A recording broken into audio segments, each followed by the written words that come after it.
Afternoon, everyone. Now, in coming back to discussing the First World War, we're going to move to events that happened in the spring of 1918. Now, up to this point, much had been taking place, as we know.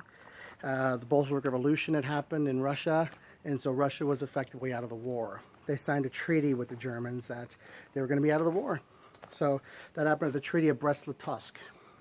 Now, what had taken place after that was suddenly tens of thousands of German troops were freed up on the Eastern Front to be moved to the Western Front to be brought against the English and the French.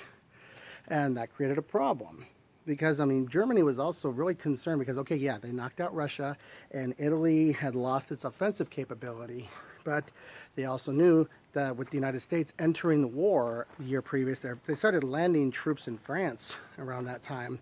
There were many, many American troops there, with upwards of 10,000 American troops arriving each month. And so they knew the deck was being stacked against Germany. They had one last big chance to really push this.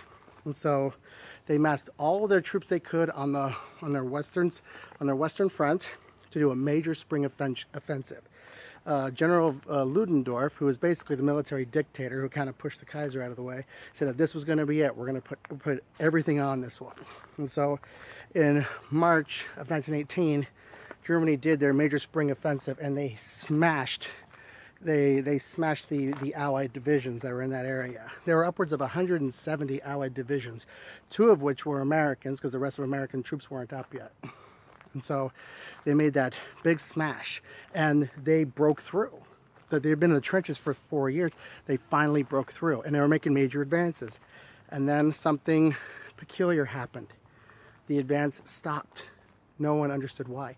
The British and the French were falling back, or more the British, this is the British section, were falling back saying, okay, they attacked, they had us on the run, then they stopped. They had the British time to regroup. What's going on? The German officers in the rear, like, what's going on? We stopped, the attack stopped. They rode up to the front to see what was going on. What had happened was Germany, for the most part, had been starving for quite some time. Their troops had lived on virtually nothing for almost a couple of years at this point. They broke through to the rear of the British Army, and they found the canteens, the food places where all the food was stored. The German soldiers, most of them, just threw down their guns and began eating. Double-fisted eating, everyone food they hadn't eaten in years. They stopped, they had luxury things. They were just so ecstatic to actually have access to these things again that they completely stopped the offensive. Hence the term where Napoleon said an army marches on its stomach. Case in point right there. The Germans were starving, they had an opportunity to eat, and the men really chose to take care of their needs in that situation. So that stopped.